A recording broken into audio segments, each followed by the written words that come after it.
Having been a student of leadership development, I don't think I've attained anything, but because I love the concepts and the things of leadership, I've learned that most people want to be led.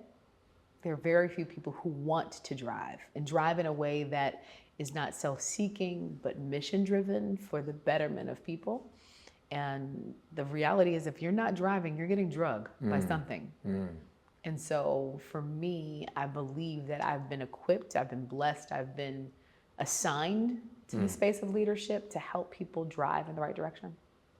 I love that. I love that. And as I spoke of, we do a keepsake or a token of appreciation. And this is the $2 bill, nice crispy too. You could tell it came straight from the bank. Nice. I love it. But we wrote the word driven on it. We've also put you Natter on the back and signed it. And we just want to give this to you to say thank you. Thank you for what you do. We appreciate you, everything that you give back to the space, how you continue to encourage others, how you continue to put the gospel, the good news back into the earth, whether that is in a boardroom or on the front pew at church. And we appreciate you. I appreciate that. Thank you. It took me a long time to get to the place where I could do both and not be uncomfortable with it. But it feels good though, doesn't it? It does. It's free. It's very free. My grandfather always said it feels good to do good. At 12, that meant nothing. But at 44, I understand what that comes with and why it's so important. Welcome to Community Spotlight, brought to you by Bro Code TV Productions and hosted by the Bros. Join us on this dynamic journey as we shine the spotlight on local agents who are making a profound difference in their communities. These remarkable individuals bring creativity, wellness, and purpose to the forefront as they tackle challenges, nurture their families, and celebrate successes. In each episode, we explore their unique stories and initiatives, offering an inspiring glimpse into the world of community transformation. Get ready to be inspired by those who are leaving an undeniable mark on their neighborhoods.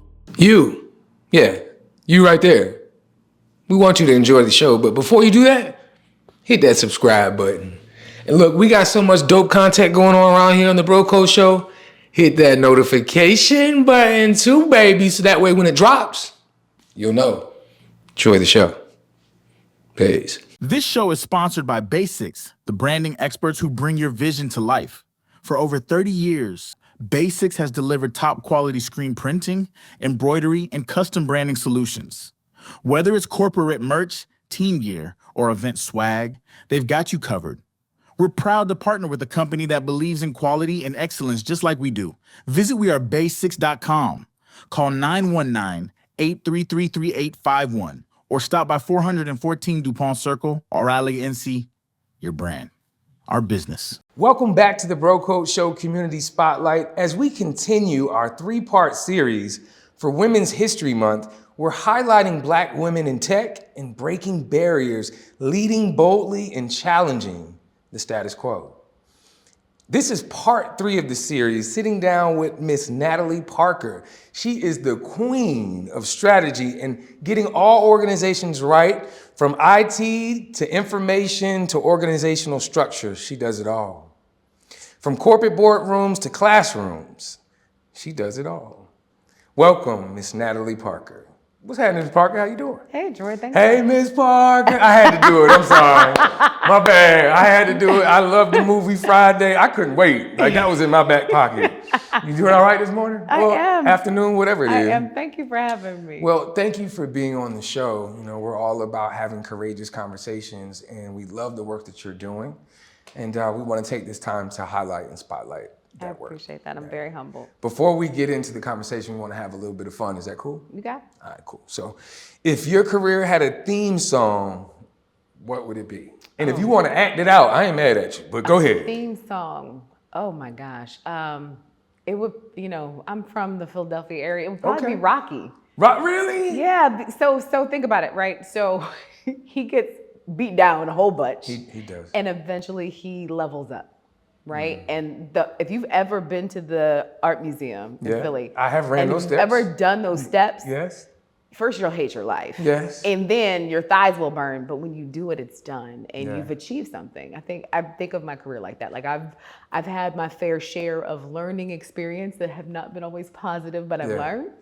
And now I'm at a space where I feel like I've become a champion of sorts in my space. I could dig that. You bring me back. I did have an opportunity. I know you are a woman of faith as well. I was serving Bishop Donnie Graves, and I was as his armor bearer, and we were in Philly, and I had to run the steps. And I'll never forget, I had my collar on and everything. I had my all black, I call it my penguin suit. I had my penguin suit on, but I had to do it, Natalie. And when I got to the top, I did raise my arms and I did jump up and down, and I did feel good. Yeah. So, yeah. Have you done it in that style? Like, have you? I haven't, but How are you gonna be from PA? Listen, I'm from Jersey, and I don't want to claim because people from Philly get really mad. Okay. So my burbs, all 5 of the bridges reach back to Philly. Okay. But yeah, it's I think that was the first thing that came to mind. I could dig that. I could dig it. So, what is the most strategic decision you've made, but just for fun? The strategic decision I've made just for fun. We took our kids to Disney.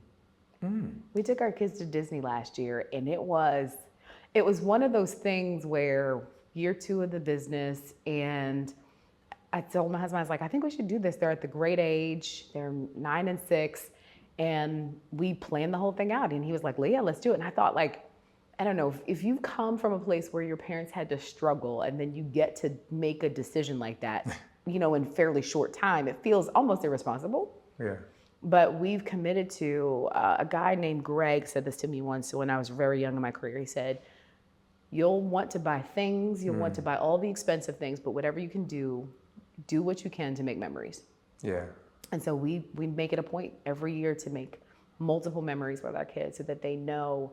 We try not to spoil them, like we're not about that life, but it's really about us being present with them and having fun with them. Both of my parents had to work a lot. Yeah. And we existed together. They reared us. They were beautiful parents. My mom's still alive. My dad has passed. And we make it a point to have fun with our children and to be childlike with them and give ourselves to that. And that's been amazing. Bro Code TV Productions specializes in visual storytelling that captures the essence of who you are. Whether it's personal branding, milestone events, cinematic storytelling, or custom green screen productions, our team delivers stunning visuals with excellence. We also bring stories to life through high-quality animated videos. Located in Raleigh, North Carolina, we work with clients nationwide, providing videography, photography, drone cinematography, and high-end editing. Ready to tell your story through high-quality media? Let's work. Call 919-714-9905 or visit brocodetvproductions.com to connect with the bros today. I have to ask you, how old are your children? 6 and 9. 6 and 9. Do you feel, or what are your thoughts when it comes to the rearing of children in this day and time with AI, with social media, with tech just being on the move so fast, so quick? And I bring that up, man, like my daughter is 16, but I remember at 2, she would grab my phone, she would twist them legs up and that finger would just be scrolling. And it's mind blowing. It's like drinking out of a fire hose when it comes to the consumption of information. Yeah. Share your thoughts on that when it comes to, especially with the rearing of your children.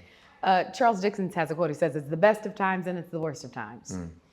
I love the fact that as a mother with an awesome child, my son has autism, being able to have access to so many different resources. Yes.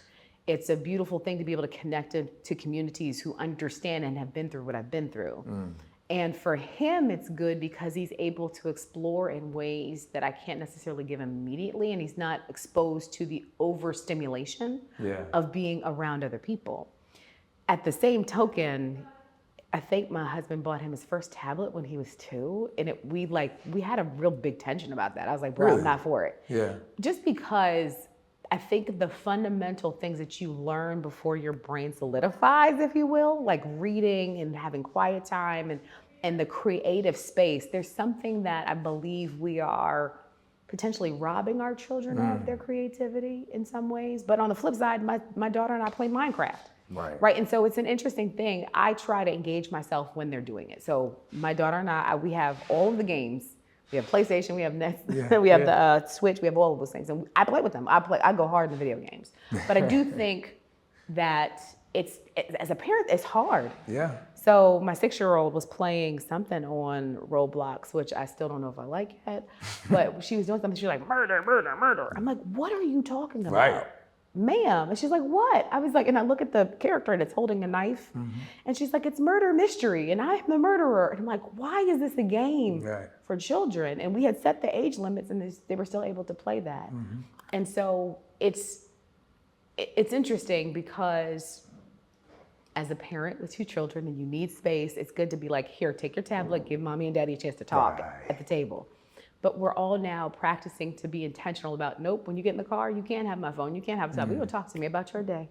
My dad used to come in from long hauls as a truck driver, and he didn't care. It was a 12-hour day for him. I've been out playing. We'd be ready to go to bed. He'd be like, come here, sit down, sit in the kitchen. Come here, let me look at you. Just look at, but Dad, I'm just gonna watch you eat. Just come here, let me look at you. Let me think about what I'm gonna say to you. I want to lay my eyes on you. Yeah, and just being present and making them learn how to have connections. I think we, as parents, now have to be even more intentional and vigilant about helping them socially develop. I'm seeing this in the workplace. People have they've misplaced the relationship for a technological relationship and assuming that they're related and they're not. And those things don't translate. I love that. Let's talk about Black mom sayings, right? These are things that are culturally relevant that if I use just the initials, I could probably read out exactly what you're saying. We see those all the time, right? We're like, hey, figure this out. And our mind just actually does that. But from that space, is there a Black mom saying that secretly became your leadership mantra? Is there something that grandma or mom or auntie that holds on to you as a person that shows up now in how you lead people? Yeah. So, I grew up with a Black mom. Like, she was like, don't come in when the street lights are on, that side of thing. But I will say that for me, my mom used to always look us in the eye, especially when we got old enough to go out on our own. And she said, don't forget who you are. And don't forget whose you are. That last name. Whose you are. and not just the last name, but as a person of faith, from a faith, like remember that you're representing not only me and yourself, but the God you say you serve. And I think in an age where everything is so inauthentic, I think authenticity is going to be the currency of this age. And being able to know who you are is a foundation for that. Yes, I love that. Man, knowing who you are, whose you are, and whom you are, right? Absolutely, I love that. Let's dig a little bit into this. If I remember correctly and I read correctly, doing some research, that's what we do. Lockheed Martin, was that part of your journey? Let's get into that space there. How did Lockheed Martin, the leadership development program, how did that shape your approach towards transformation? So oddly enough, I didn't start in HR. My first job at Lockheed Martin was an internship with a lady who hired me, who I am friends with to this day, and she still doesn't remember hiring me. Is that right? It's hilarious. And I was hired to do purchasing, to buying parts, right? And in that time when I was in the purchasing organization, they were like, listen, we're doing all this training on Lean Six Sigma. So I got green belt and black belt certified as an early career professional because all of my other coworkers were like mid-life, had kids, had families, had all these things going on. And they were like, hey, give the young kids the opportunity to do the training. And so I got black belt certified. And in that, it taught me a couple of different things. It taught me the idea of waste. It taught me the idea of how to understand change management and people. And from there, I was able to go to the leadership development program in the HR space to learn the function of HR and how people really move and think and why they often push back on change, why they reject change, and how businesses spend a lot of money on transformation and 80% of transformation fails. And that's usually because we don't think about the entire system. We don't think as a system, we think as an event. And so it doesn't stick to anything. That's interesting. Bro Code TV Productions specializes in visual storytelling that captures the essence of who you are. Whether it's personal branding, milestone events, cinematic storytelling, or custom green screen productions, our team delivers stunning visuals with excellence. We also bring stories to life through high-quality animated videos. Located in Raleigh, North Carolina, We work with clients nationwide, providing videography, photography, drone cinematography, and high-end editing. Ready to tell your story through high-quality media? Let's work. Call 919-714-9905 or visit brocodetvproductions.com to connect with the bros today. Talk to me more about mentorship. So you were in this corporate space. I can only assume that there were higher ups there that potentially gave you gems or helped you along. What did that look like, being mentored by some of those quote unquote greats or individuals that are working as industry greats? So I have the opportunity to work for a lot of different great leaders. My first role at Lockheed was the procurement space. And one of the things that I laugh about now is that I had what we would call the aunties at work that cared enough about us, and like, baby, don't do this, don't do that. And I will distinctly remember the time when it was a Friday, it was dress down Friday. They were like, okay, well, my mom was like, what are you wearing? I had on a pair of Winnie the Pooh, Daisy Dukes. Winnie the Pooh, Daisy Dukes. Really? I'm judging you right now. You know that, right? Please do. Completely It was judging the you. early 2000s. Don't hate. It just was. It was cute. I ain't have no fluffy thighs. It was great. You was gonna show that thing, okay? And the ladies pulled me aside. They had like a quorum. They came to me and said, baby, now listen, they can do that, but you can't do that. They not like us. And for a minute, at first I was like, well, why? And I'm like, you can't do that. And that pulling of my coattail, that being able to take the feedback, that being able to hear the love and concern was my entree into corporate mentorship, because there was a tribe of people making sure that I was successful, to the point that I got access to SVPs of the organization who also saw that and took me under their wing and made sure that I didn't have to deal with some of the chaos around the political nature of the organization. They acted as guardian angels, right? And when they left, I left, because I didn't want to have to relearn a different game from the new players. That's interesting. I think that there's more in that space. What led you to be able to get the confidence and the gumption to do that? Like when you talk about walking away from something, right, that doesn't serve you anymore, right? Talk to us about that space, because oftentimes you use the word politics in that space. How did you learn how to navigate that in the bureaucracy, right? And some of the fluff and red tape of that space, especially as a Black woman? So I actually had a great assignment from one of my mentors, a lady named Pam Hansen-Hargan. And the assignment was, you're going to run an executive roundtable mentoring program. I'm like, okay, what is that? Well, you're going to read all these books. You're going to type up notes from all these books. This was before all of the things that we have now, like ChatGPT, right? Or Cliff Notes or anything like that, or Wikipedia. And I had to read a bunch of books and determine what books the executives would present to these mid-level, senior-level professionals, and then architect a conversation for them on how to have these conversations for them to learn. And the beauty of that was, one of the books I read was Political Savvy by Joel DeLuca. It's a very old book, and I think it's out of print. But the way that he laid out the idea that anytime you have 2 or 3 people in a room, you have politics, because you have someone vying for attention, vying for power, vying for position, and being able to articulate and architect a map of how you want to maneuver and navigate that to your end goal. That is a really powerful thing to learn. And I learned the hard way oftentimes of like what not to say, what to say, but also how to know who the players are, who the important people are. I found out in any corporate organization, the admins are your friends. They know where all the bodies are buried, where people go and where things are. Be nice to the admins. The other gift I have is that my dad said that I would know how to talk a bark off a tree and sell ice to an Eskimo. You bark off a what? You can talk the bark off off a tree. Oh, talk the bark off a tree, wow. And for me, I'm just not a respecter of persons. You go to the bathroom just like I do. You wake up just like I do. So I don't care what your title is, you're not better than me. Right. And so that confidence, and a lot of times, was off-putting for people who required the power of hierarchy to feel valuable. At first in my career, I gave no deference to that because I didn't care. That was a little limiting in some spaces. But I also now learned how to navigate and understand the fragility of people when they have that power, struggle, and need. And for me, I think that's really for people who are in corporate spaces, knowing whether or not you want to play, right?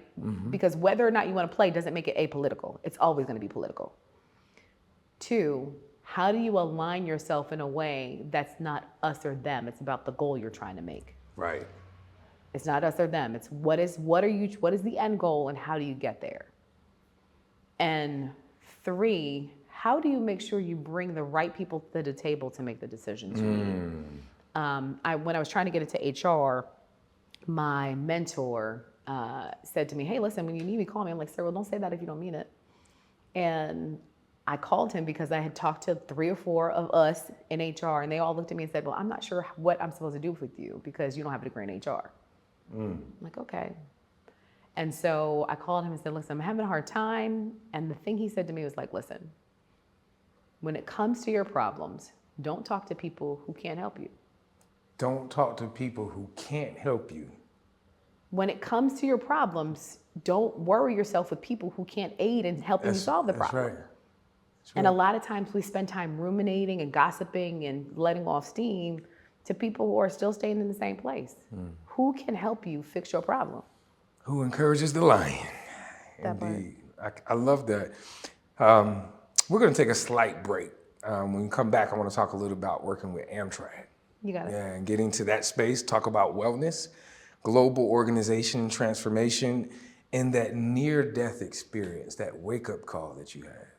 We'll be right back on The Bro Code Show. Bro Code TV Productions specializes in visual storytelling that captures the essence of who you are. Whether it's personal branding, milestone events, cinematic storytelling, or custom green screen productions, our team delivers stunning visuals with excellence. We also bring stories to life through high-quality animated videos.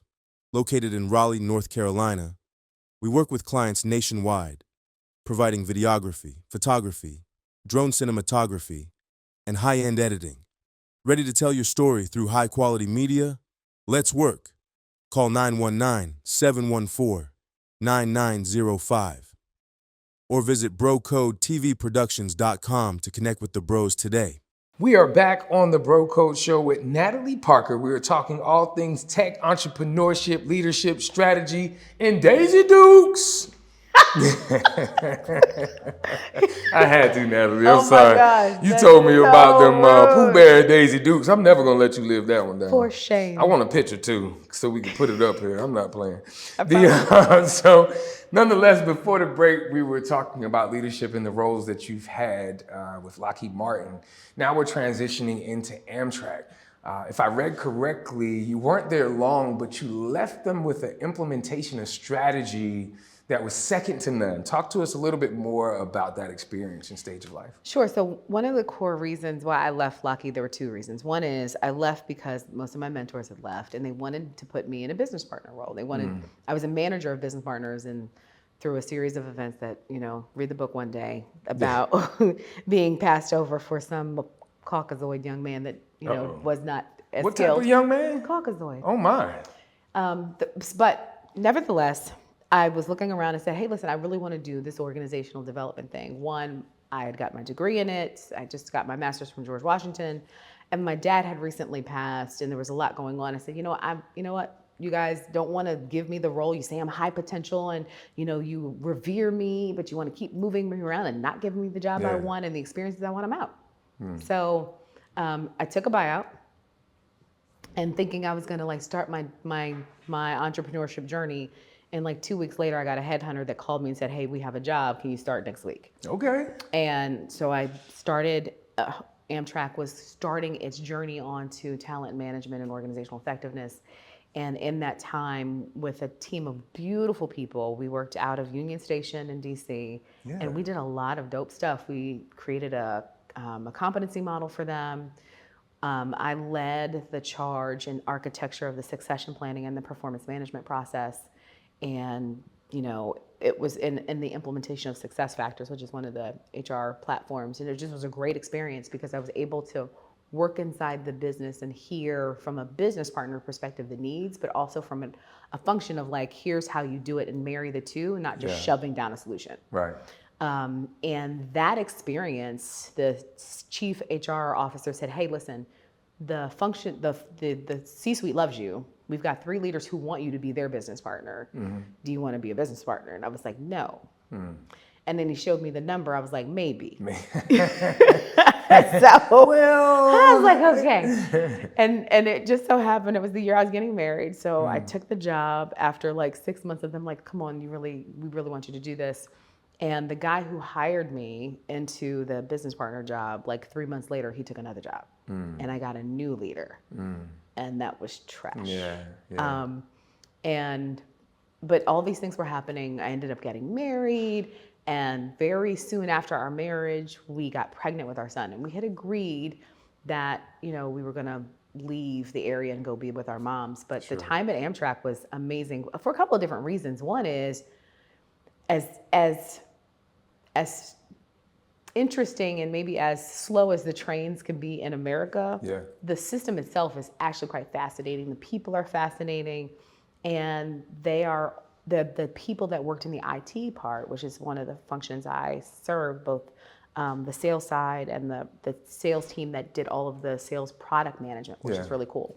All of the forecasting and the demand stuff, the demand generation stuff that they were doing was really dope. And being able to see that was really transformative because all you see is you buy a ticket, get on the train. Right. But the technology behind it, it's actually pretty dope. Bro Code TV Productions specializes in visual storytelling that captures the essence of who you are. Whether it's personal branding, milestone events, cinematic storytelling, or custom green screen productions, our team delivers stunning visuals with excellence. We also bring stories to life through high-quality animated videos. Located in Raleigh, North Carolina, we work with clients nationwide, providing videography, photography, drone cinematography, and high-end editing. Ready to tell your story through high-quality media? Let's work. Call 919-714-9905 or visit brocodetvproductions.com to connect with the bros today. Wow. What is you speak of all we do as an experience from a consumer standpoint of buy the ticket and get on the train. What is something as a consumer that that we don't? Like, what is something that you can share with consumers from the behind the scenes, almost like a Wizard of Oz, behind the curtain perspective of Amtrak, especially even from a technology standpoint, that most never even think about? So everything from the way that the seating prices go up, right? It's the same as with the airports. The sooner you buy it, the cheaper the ticket is, but they then have all of these algorithms and models to say, okay, if it's this time of year, they're going to go up to this price, right? And so there are really interesting things around how they do that. I think the other thing that's interesting is that you think of the railroad, you just think of the railroad, right? But the railroad, especially in the East Coast, the only track that Amtrak owns is from DC to, I want to say, Maine. Really? Everything else, everything that's south, right? So from DC to the north, it's electric. And when you unbuckle and come this way, it's gas, it's diesel. And so they have to switch the engine and everything else. That's why you have to have stop in DC for like 3 hours, because they have to switch the engine and do all the stuff. Wow. And Amtrak doesn't own those tracks. The railroads like CSX and BSNF and all those people, they own those tracks. And so the Amtrak, the passenger trains are beholden to the cargo trains. That's why they're always late. Because you gotta wait. Yeah, because you have to wait because they take precedent over the tracks that they own. That makes sense though, to a certain degree, right? Because you're a passenger having to get where you have to go, but people are waiting for goods and services. And maybe this is getting to a boat that is getting ready to leave. So that makes sense. And I've got caught in that. Like, so my husband and I, we were 9 months pregnant with our son, and the chief safety officer was like, hey, we're going to this offsite, you gotta come. I'm like, I was like 8 months pregnant. I was like, I'm 8 months pregnant. I can't do, and it was the train from DC to New Orleans. Okay. And I'm like, Okay. bruh. Yeah, that's a And so I was like, look, I talked to my doctor. I was like, the only way I'm coming is if I get my own suite and my husband can come too. And we ended up getting stuck for like 4 hours outside of New Orleans. Wow. The train broke down. Oh, wow. And we sat there for like a better part of 6 or 7 hours, and they end up having to get buses. So they have all these relationships, and the grid. Oh my God, I got to see this grid at Grand Central Station in New York, which is awesome, just to see the maps of all of the trains and how it works. It's actually quite fascinating that anything gets done, like just to know how much complexity it is in the system, just to get you safely from one place to the other. And the safety features and the safety precedent in Amtrak is really, really good. I'm sure on a whole nother level. Yeah. Yeah, I appreciate that. Well, I want to transition a little bit to talk about organizational transformation on an international stage. So let's talk about challenges, challenging and leading organizational development across global teams, and how that worked out for you. What does that look like? What are the intricacies of that, and how it fared for you? So I had a client last year who they're a global client. Oh, actually, they're a U.S. client who operates globally. Okay. And that's different. Global organizations have leadership all over the place. This was U.S. is the center of the universe, and they have people elsewhere. And you can see it on their leadership team. Everyone was U.S. based, and they were trying to change that paradigm. So they named a leader for global, and I was partnered with her. They hired me to help basically amalgamate and integrate the team. And what's interesting is a couple of different things. Culture cannot be understated. I don't care how much you plan financially. I don't care how much you have goals. The culture conversation and normalizing culture and trying to harmonize culture and the words that you use is probably the most foundational work that has to be done before you try to set goals and all of those other things. Yeah. And the intention behind that is so important, because if you don't do it, things fall apart. Yeah. I think the other thing when it comes to leading teams globally is understanding just the time zone difference, right? So the chief global officer was in Australia. You have the people in the US, and so we were meeting at all types of day and night, and people availed themselves to it. But just understanding the laws and the culture dynamics around who you're serving, it's really important. And I think the organizations that we've had an opportunity to serve struggle a lot with really putting themselves in the shoes of the employees that will either benefit or be burdened by the choices that they make. I love that. Let's tap dance on this thing called culture. Could be defined in many ways. And depending on those that are leading, I've heard that the fish stinks from the head down. With that being said, as we're making a shift, whether by force or whether by maturity, what are your thoughts on the landscape of how businesses and organizations will continue to evolve, digress, when it comes to this thing called culture and creating and inviting ecosystem for all to thrive in?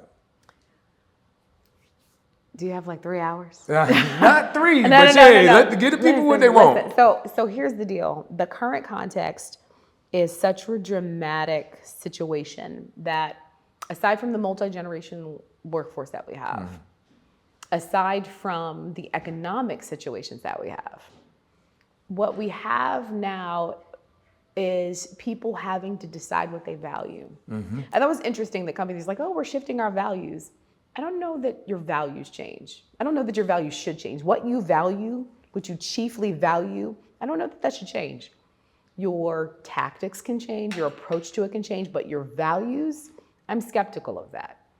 And so people now have to decide what their value. And what I think we're going to see is a stark dichotomy between people who really do have values of inclusion and creating safe spaces for those who were just wearing the badge because that was what was in. And I believe employees and people that are employed by companies are going to have to find and navigate these interesting spaces of knowing that your leader doesn't care nothing about diversity, may not even want you there, and how are you going to survive? I think we're going to see a lot more people being emboldened to share very different perspectives.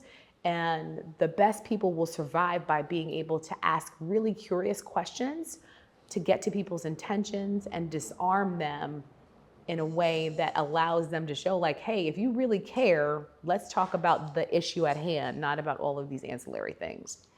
I think that we're going to see a seismic shift in organizational culture. The other thing that's going to change is, I don't know if you've seen it, Troy, but a lot of organizations, a lot of big organizations are like, oh, we're cutting away the middle management. They're just fat.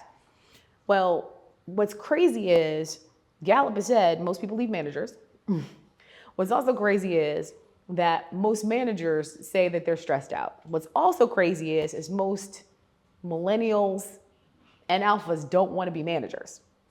So you cut all this out, what's going to happen to the workforce? You're going to get people with a span of control managing groups of 30 and 40 people, and they don't know what they do. And I argued with this recently in our podcast with a friend of mine. He's like, well, the manager should just leave the people to do that and give them autonomy. It's just like a teacher. Well, no, a teacher gives an assignment to the entire class and they grade one assignment. But if you're working in an IT team where you've got somebody on Scrum, somebody on Agile, so you can't grade the paper the same way. You have to at least know what they're doing, how it's done, and be able to articulate. And you can't do that with 30 people. You can't do that with 30 people. So what's going to happen is people are going to really have to navigate massive amounts of autonomy with a leader that doesn't know who they are. So how can you grade my performance? How can you advocate for me from a talent perspective? How can you promote me when you don't know what I do? It's going to be a problem. It's definitely going to be a problem. Houston, we have a problem. That part. Natalie Parker.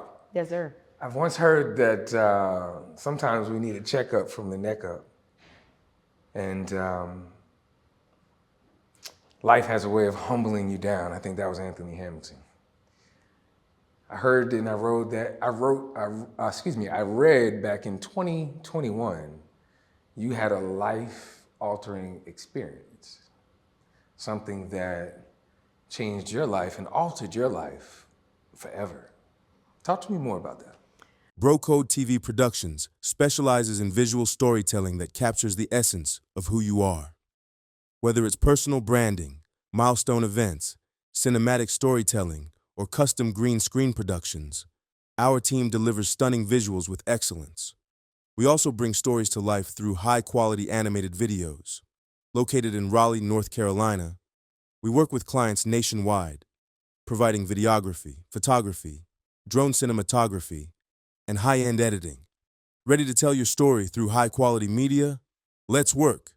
Call 919-714-9905. Or visit BroCodeTVProductions.com to connect with the bros today. So actually it's March 11th, 2022. So today is the 3-year anniversary of that. Wow, okay. Right? I was accompanying my husband to an event where one of our friends was being installed as a pastor, and we were both on program. And we flew into DC on a Friday. We met the couple for dinner that Friday night. They're really good friends of ours. And at the dinner table, my head just began to just circulate. Like the room was spinning, my palms were sweaty, and my heart was beating like beyond measure. Like I could feel it, I could hear it in my ears.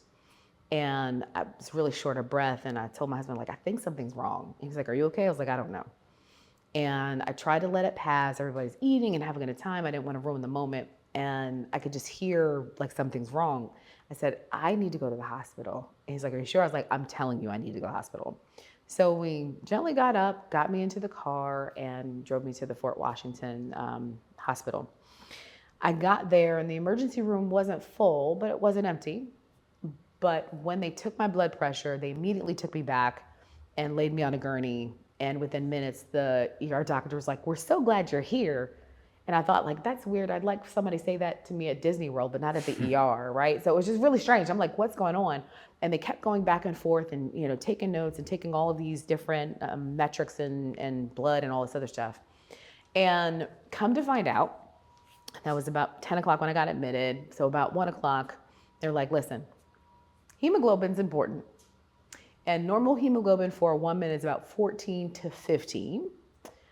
10 gives us pause, 8's a concern. Mine was at 6. And with that, I had to get a blood transfusion. And what was really crazy about that is I had to listen to my body to really understand what was going on. If I hadn't, the doctor said, we're glad you're here, because if you hadn't, you would have been dead.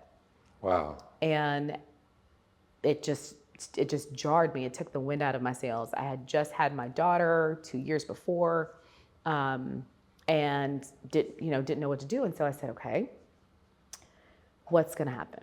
I laid in the gurney and I said, I could hear God's voice saying, if you die today, will you have done everything that you were supposed to do? Yeah.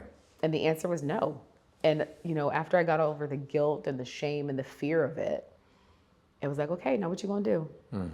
And the phrase that came to my mind was, don't let your comfort zone be your coffin. Ooh. And I was able to get discharged. My husband was able to attend the service. We ended up getting back home in a series of tests and doctor's appointments and eventually surgery. And I was in what I considered my dream job. I finally got the title I wanted. The pay wasn't bad. It wasn't terrible, but it wasn't bad. And I had to make an informed decision of like, okay, I'm leaving. I'm going to make this a point, this transition time of recovery. And I decided to leave corporate America. And it was the best decision that I didn't want to make at the time. Yeah. Wow. Well, first of all, thank you for sharing. Yeah, so donate blood. People need it. Yeah, indeed. Right. We're going to make sure we put that on the Especially bottom us. of the screen. Especially us. Wow. So that life-altering experience, that impact, that traumatic situation pushed you now into entrepreneurship, pushed you now into your calling, your purpose, the way that you now bless the world through natalieparker.com. Is that right? TheNatalieParker.com. Excuse me. My bad. Look, the NatalieParker.com. That's because NatalieParker.com was taken and they wanted like $7,000 for it. But I'm TheNatalieParker.com. Well, that made it even better. Right. Enterprises. That's absolutely right. That's absolutely right. Before we get into that, I'm curious how that traumatic situation really impacted business for you, like the way that you move, the way that you treat yourself, the way that you treat your body, the things that you're conscious of, and then eventually how that has spilled into how you serve now. Oh, so from a conscious like health perspective, I lost like 30 pounds. Congratulations. I needed to lose a little bit more, but I lost 30 pounds. I also eat better. I make sure I get sleep, right? Because for the first 20 years of my working life, especially at Lockheed, it was nothing to work 70 hours. It was nothing to work 70 hours a week. And and that was the thing I was telling somebody the other day, like, I love millennials and those who are coming after us because y'all have no beef about like, yo, I'm not working after 5, don't call me. Yeah. like the boundaries. But we didn't have that. Like, we were raised by people who like were workaholics. And so it wasn't nothing for me to like have the phone by the bed and answering emails from my manager at 12 o'clock at night because that was a norm. That was the culture. And since then, I don't do that. I make time for my family. Yes. I serve in my church. I recently got a license. Like, we do the things that allow us to express all of the intersectionality of who we are. And I would not have done that in the past. Yeah. Well, congratulations to you. Thanks. Right? Self-love is not selfish, it's necessary. And can't nobody love you like you. Yeah, and I think the reality is it's important for us to differentiate our vocation, right, from what our purpose is. And the thing that puts money on the table isn't always central to my purpose. It's great if they align. It's great if they align. But if they don't, get some business and get something that brings you joy. I talk about this concept of doing good work. And the reason why people hate work, Troy, is because they will work on something and not know where it goes, right? You work on a piece of paper or a report and you give it to your leader, you never see it again. You don't know how it adds to the bottom line. That's not good work because it's effort plus activity equals results. You get a result. But good work is work that grows your roots, your spirit, your emotions, your psyche, your relationships, the things that you don't see, but it also produces fruit for other people. Yes. An apple tree doesn't make apples for itself. That's right. A pomegranate tree doesn't make pomegranates for itself. It serves someone else. And the potential in that fruit also contains seed to create other fruit. And that's our role as people, is to do good work that produces something for the benefit of other people. You heard it right here, baby. My mentor said that you can count the number of seeds in the apple, but you can't count the number of apples in the seed. Absolutely. You don't know how far out they'll grow, and you don't know how tall they'll go. I love that. I look at myself as Johnny Appleseed. I follow the same principles that my grandmother left in me. You know, she gave me the concept, not the address. So she would say, "Baby, you could do all things through Christ." She wouldn't say Philippians 4:13. So she gave me the direction. She just didn't give me the address. The address. Right. So, nonetheless, I feel you on that. Talk to me about your brand, the Natalie Parker. What is the mission, the drive, and how do you serve ecosystems to better themselves and live the standard of living you're talking about? I appreciate that. So, Natalie Parker Enterprises is born out of the desire to have something I didn't get to experience in the corporate workforce, right? I think you guys can disagree with me, but I think there's a difference between being used and being utilized. Say that again. Say that one again. There's a difference between being used and being utilized. I utilize a screwdriver. I utilize my microwave. I utilize things that are valuable to me and they give me value. But I use something and I discard it. And there were times in my career where I just felt discarded. I had been utilized for a long time, but did I get a value back? And so we're really here to help organizations authentically create systems and architectures that both benefit the employee and the corporation.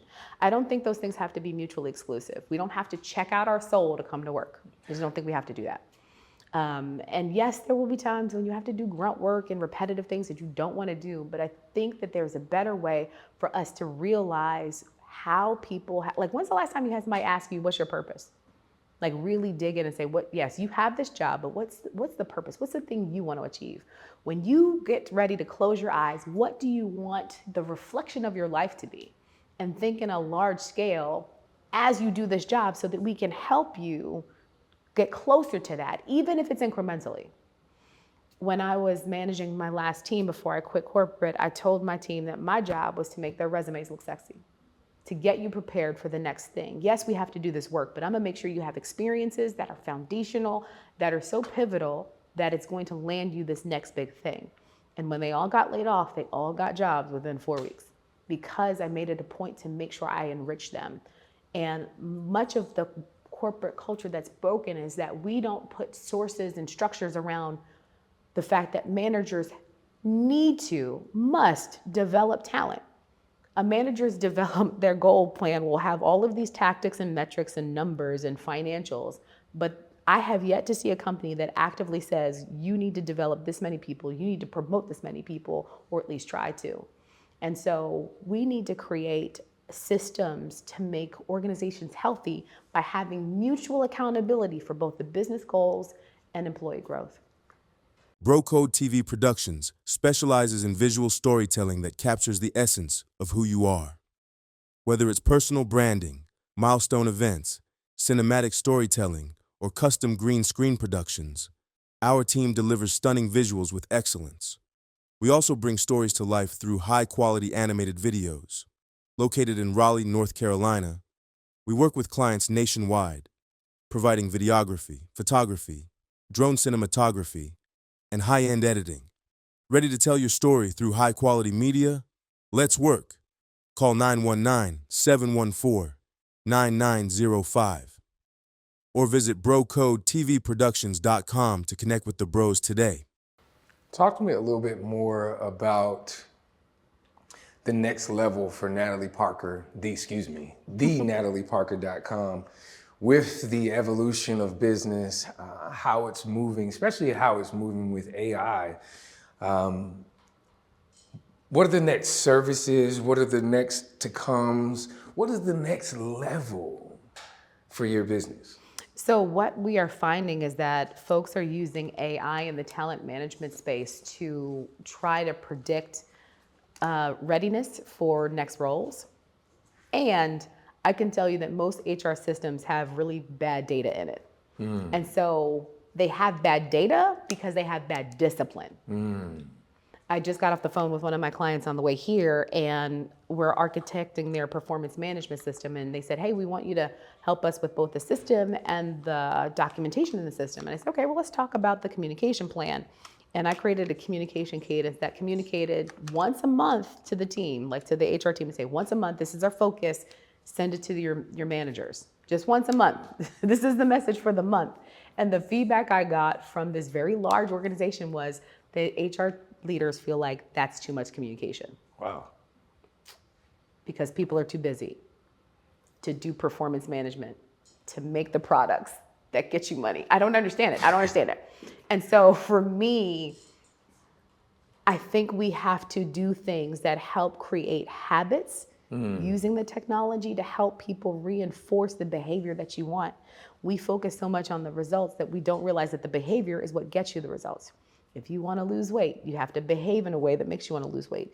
If you want to have a business, you have to behave in a way that makes you get to where you want to go. The behavior is the foundation for any change, and that which is not growing is dying. And so we have to figure out how we help people have cadences of growth. How do you have a cadence of growth? That which is not growing is dying. I love it. This one right here, I want you to talk to Bertha. This is Netflix approved, right? So this is to all my young girls, all my little black girls out there that are looking to you. I want you to give them some words of encouragement, some of them grandma, some of them black mama words of encouragement as they navigate this space, as they hope to be part of entrepreneurship, IT, being the next thought leaders or builders in this thing called the world that may not always look at them favorably. What do you say? I would say if you can't find a space that accepts you, make your own. Ooh. At the end of the day, I grew up as what my mom would say, the only dot in a room full of white people, right? I grew up in a white town. We were the first black family on the block. People threatened to sell their houses in 1984 in Pensacola, New Jersey. I was one of 3 black kids in a 27-person class. I grew up in black and white spaces up until I went to my HBCU. Shout out to Bennett College. And even then, I didn't feel like I fit in because I was the black girl who talked white. At the end of the day, find your people, find what you do well, and make sure you lean into that with everything. Master that. Don't care about fashion, don't care, because all of that changes. What is the knowledge that you need, and what is the gift that you have that the world needs? And don't forsake it. Dig deep, and where you can't find space in the spaces that you're in, create your own. You heard it right here, the NatalieParker.com. Thank you, Queen. I appreciate you coming on the Bro Code platform, gracing us with these words of wisdom, but educating and inspire us in a space that we may not have been educated on. And also ending the series on such a great inspirational note. Let the people know, one, how they can connect with you, where they can connect with you, and what services that you're looking to support them with. Sure. So you can find me at thenataliepparker.com. Also, you can check out our podcast, yourbosssucks.com. So if you have a bad leader, listen to the podcast. You can also check us out on LinkedIn, Natalie Renee Parker, and we are on Instagram, Facebook, and all of the channels. We, as an organization, we do everything from facilitation of strategy sessions, team building events, to large-scale organizational development and design. And we help leaders and coach leaders to be what this next generation of employee and workforce be. I love it. Well, good people, it's your boy, Bro Troy. We have done it again. Till the next time, another one. I'd say the first thing is please and thank you will take you around the world. My dad was a truck driver, and he went across the country in his 18-wheeler, and he never met a stranger. And in learning that, I learned that if you show up in a space of both gratitude and a willingness to give, people will make room for you. That's the first thing. The second thing I would say is that in an age where everyone feels inspired by their own opinion, I challenge myself and others to divorce from their own opinion. When I think about it as a person of faith, I look at the Bible and I think about 66 books. I have yet to find a space where God asked somebody about their opinion on a direction he gave them. And in a space where we're all trying to crowd, all of the marketplace, all of the socials with our opinion on something, where is your voice really useful? Where is your voice really going to change the needle? Where is your action going to make a difference? Because we can all have an opinion, but what does your opinion matter if it's not making a difference? And so when we divorce ourselves from our opinion, we can give people the space to be. And then we can do my third virtue on my code is really loving people. How do I accept you and love you, even if I don't agree with you? Even if I don't understand, how do I show the love that I'm challenged and committed and commanded to give in a way that allows you to be you and still me to be me? This show is sponsored by Basics, the branding experts who bring your vision to life. For over 30 years, Basics has delivered top quality screen printing, embroidery, and custom branding solutions. Whether it's corporate merch, team gear, or event swag, they've got you covered. We're proud to partner with a company that believes in quality and excellence just like we do. Visit wearebasics.com. Call 919-833-3851 or stop by 414 DuPont Circle, O'Reilly NC. Your brand, our business.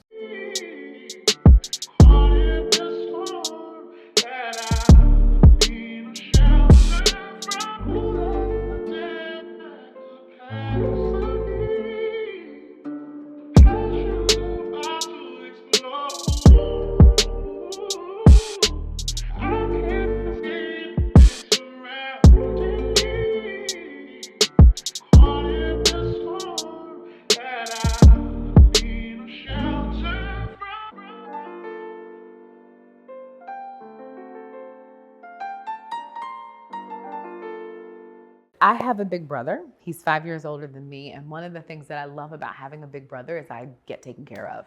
And I will say that the Bro Code has taken care of your girl in this session. I've been able to share my story.